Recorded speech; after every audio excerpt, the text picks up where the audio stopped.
Buenas tardes, amados hermanos, que el Señor me los bendiga grandemente. Mi nombre es Marlene del Rosario Rosado Cauich y les hablo desde la bellísima ciudad de Campeche, México. Reciban un cordial saludo todos mis hermanos de la Escuela Teológica El Kairos de Dios y todos los que nos escuchan a través de este medio. Continuando, hermanos, a mí me tocó exponer el subtema la dispensación de la inocencia, del tema general las 7 dispensaciones.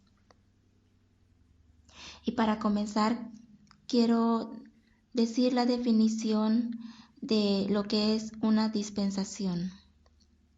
Una dispensación es un periodo durante el cual Dios prueba al hombre respecto a su relación con él. Desde el punto de vista humano, es un periodo moral o de pruebas. Desde el punto de vista divino, es un intervalo de tiempo en el cual Dios trata al hombre de cierta forma. Cada dispensación comienza con una luz e inspiración divina y termina con oscuridad y juicio. En cada dispensación hay un pacto entre Dios y el hombre, del cual Dios es el autor. En esos pactos Dios establece ciertas condiciones que deben ser cumplidas por el hombre. Continuando hablando de manera general, podemos decir también que las dispensaciones son las diferentes formas como Dios ha tratado con el hombre durante la historia de la humanidad, desde su creación hasta la época actual. De una manera más específica, debemos saber que la palabra dispensación viene de la palabra griega oikonomos, que significa mayordomo o administrador. Esta dispensación comenzó con la creación del hombre y continúa hasta Génesis 3:6. En esta dispensación al hombre le fue dada la responsabilidad de ser fructífero, dominar la tierra y tener dominio sobre los animales. Las dispensaciones nos muestran la manera como Dios ha querido que el mundo sea administrado por el hombre, con sus privilegios y sus responsabilidades, y las consecuencias de fracasar en hacerlo según las ordenanzas de Dios. Para comprender las dispensaciones, debemos comprender que la mayordomía incluye 3 cosas: el dueño de la casa y el mayordomo. El dueño de la casa, que es Dios, como creador de la tierra y de todo lo que en ella hay. La casa que Dios ha creado es el mundo que Dios hizo para su creación. Él la gobierna y tiene autoridad completa sobre su casa.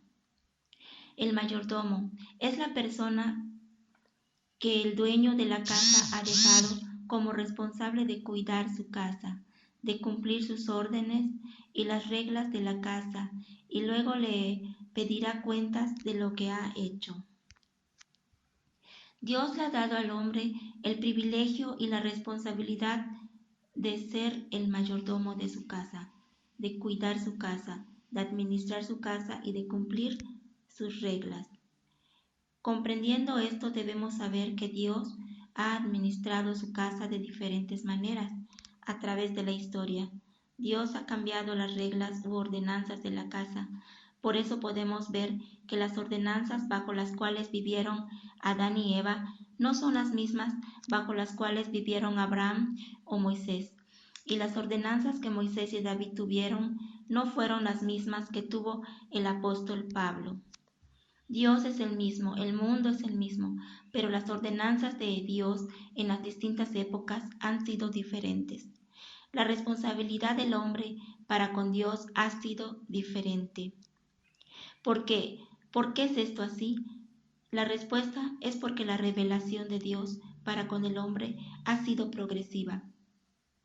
Dios ha ido revelándose al hombre poco a poco hasta ahora que por medio de Cristo Jesús tenemos la revelación completa de Dios, su plan y su propósito, su naturaleza, su amor. está completamente revelado en Cristo, según Hebreos capítulo 1, versos 1 al 3. Podemos tomar el ejemplo de un padre de familia que tiene hijos de distintas edades. Sus privilegios y responsabilidades son distintas a medida tiene más madurez. Algunas responsabilidades se mantienen, pero a medida que va creciendo, algunos privilegios y responsabilidades son mayores. Así las responsabilidades y las ordenanzas de la casa que tuvieron Adán y Eva son diferentes a las que tuvieron Noé y Abraham, y no son las mismas las que tuvieron David y los profetas. Y las responsabilidades y ordenanzas y privilegios que tenemos hoy son muy diferentes. Algunas responsabilidades permanecen, pero otras son nuevas. Por ejemplo, en nuestra época moderna, sigue vigente: no matarás, no adulterarás, no tendrás dioses ajenos, honra a tu padre y a tu madre, pero ya no necesitamos sacrificios de animales para derramar sangre para cubrir los pecados. Ahora solo tenemos que creer y confesar a Cristo como Jesús, como nuestro Señor y Salvador personal.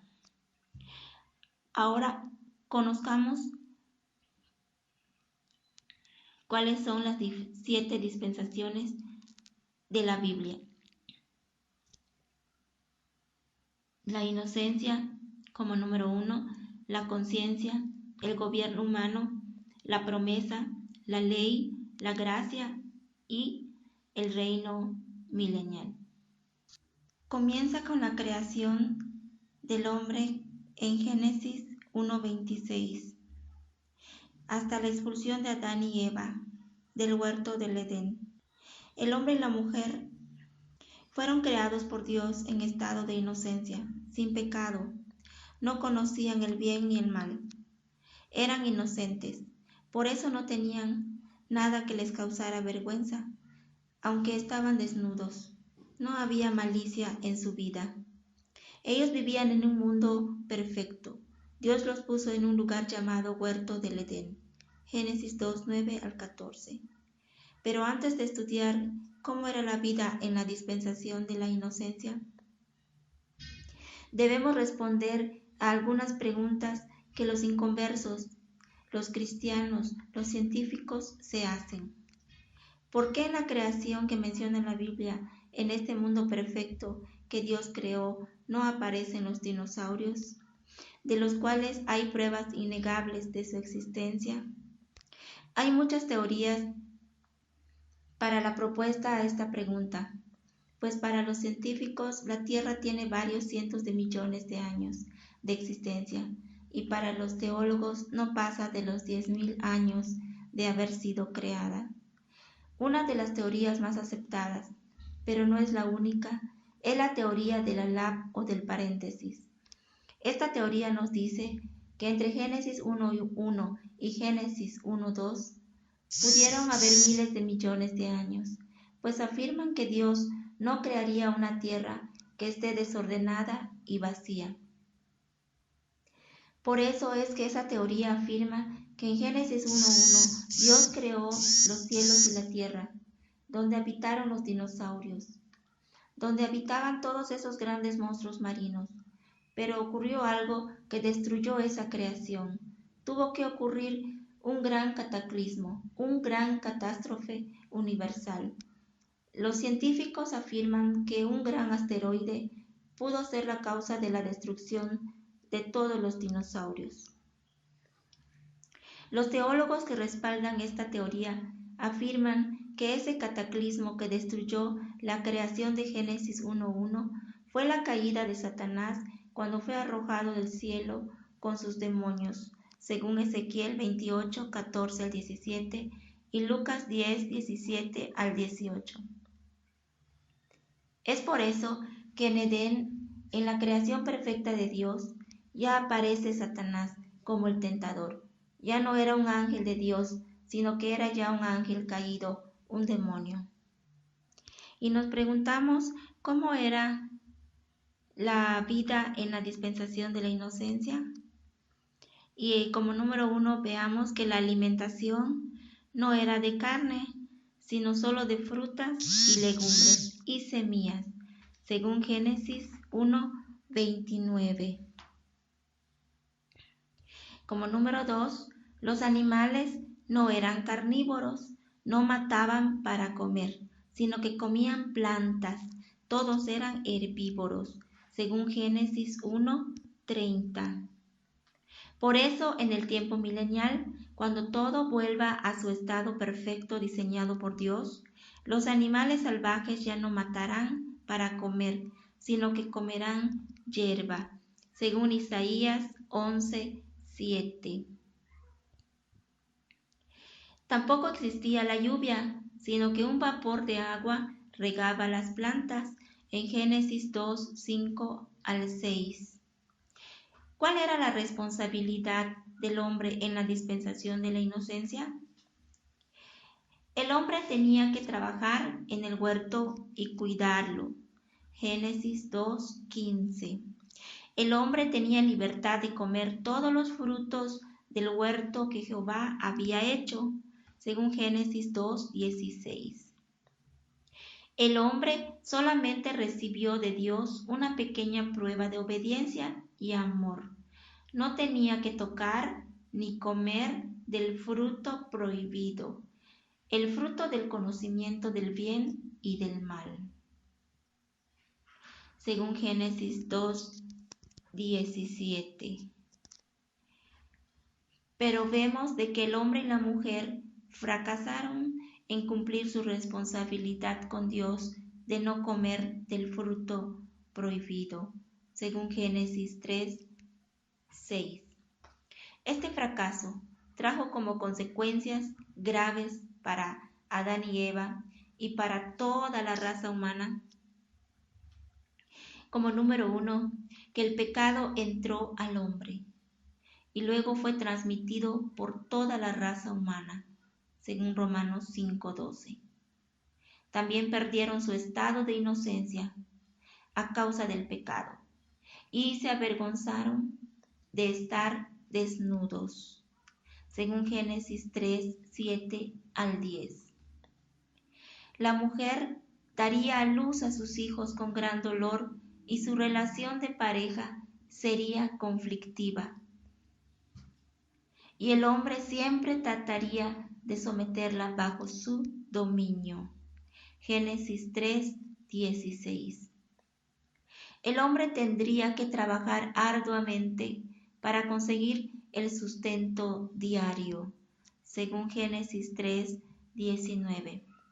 También la tierra fue maldita por causa del pecado del hombre, según Génesis 3:17. El hombre y la mujer fueron expulsados para siempre del huerto del Edén, según Génesis 3:23-24. Para concluir, hermanos, solamente deseo mencionar que cada dispensación comienza con una luz e inspiración divina y termina con oscuridad y juicio. En cada dispensación hay un pacto entre Dios y el hombre, del cual Dios es el autor. En esos pactos, Dios establece ciertas condiciones que deben ser cumplidas por el hombre. Siempre debemos recordar que lo que Dios hizo fue bueno. Dios no es ni el autor ni la causa del pecado. Dios no creó a un hombre pecador. Él creó a Adán, quien más tarde se hizo pecador. Pero cuando Dios lo creó, él no tenía un corazón pecador. Él era absolutamente inocente. La palabra inocente significa libre de pecado, maldad o culpa. En el principio Adán no tenía pecado, no era culpable de ninguna falta ni pecado. Nunca había desobedecido a Dios, ni faltado a sus leyes. Su mente no estaba llena de malos pensamientos. No conocía el mal. Él pudo haber dicho, no tengo pecado, comparado con 1 de Juan 1:10, y habría estado diciendo la verdad. Adán no era esclavo del pecado, él era libre e inocente. Adán vivía además en un entorno perfecto, no vivía en un mundo maldito por el pecado, como nosotros hoy en día. Adán también gozaba de una relación maravillosa con Dios. Él podía caminar, conversar y regocijarse con Dios. Además, no existía pecado en su vida que pudiera interponerse entre él y Dios, comparado con Isaías 59:2. Que el Señor los bendiga, hermanos, y quiero agradecer las atenciones que ustedes han puesto a estos audios y agradecer a los directores que nos han permitido exponer este tema que han sido de grande bendición a través del estudio de la palabra del Señor. Que el Señor les bendiga, hermanos, y que tengan un excelente día. Su hermana Marlene Rosado.